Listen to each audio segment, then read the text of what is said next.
What we're going to go over today is body positioning for bent over exercises.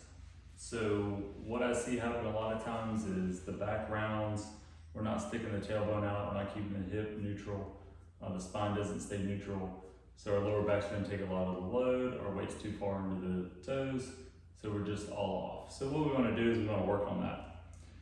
So I'm going to turn sideways so that you can see. So feet are hip width apart, slight bend in the knees just so they're cushioned. We're engaging the core, so we're pulling the belly button to the spine, so you should feel the core engage right at the waistband. And then all we're going to do is we're going to push our hip and kind of stick our tailbone out towards the back wall. So you can put your hands on your hips, may help you to feel the hip rotate so that you're making sure that it stays nice and neutral as you come down, really sticking the tailbone out towards that back wall. What we don't want to see happen is we don't want to round the back where the hip stays in that neutral position and the lower back rounds to get into a bent over position.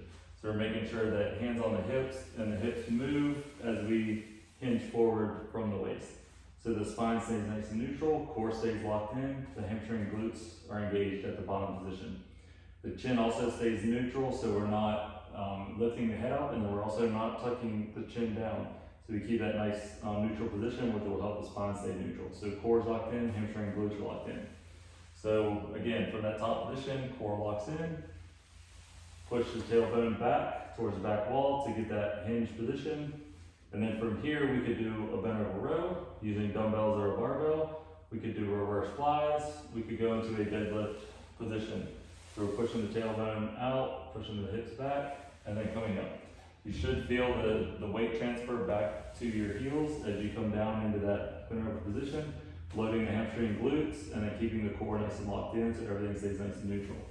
If you have a difficult time and you feel like you're starting to round, you can take a stick, which will give you a little bit of feedback. So we can put the stick where it touches the tailbone, touches your back in between your shoulder blades, and then the back of the head touches.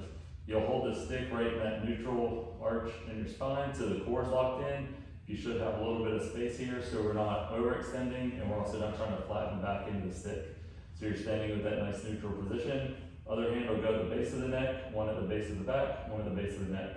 And now as you lean forward, pushing the butt back, you should feel those contact points staying all on the stick, and then you feel that distance that your lower back is away from the stick from the beginning. That point stays the same the whole entire time. So we're just hinging at the waist, pushing your tailbone back, and then standing up to the top. So all 3 points stay in contact with the stick all the time, and the lower back distance doesn't get smaller or bigger. So we're keeping that nice neutral spine. Make sure the hamstring and glutes are doing the work and the core's doing the work. I hope that helped you out, gave you some tips to try, a little drill to use if you feel like you're starting to round the back and feeling the lower back a little bit too much under bent over exercises. If you have any questions on that, just reach out.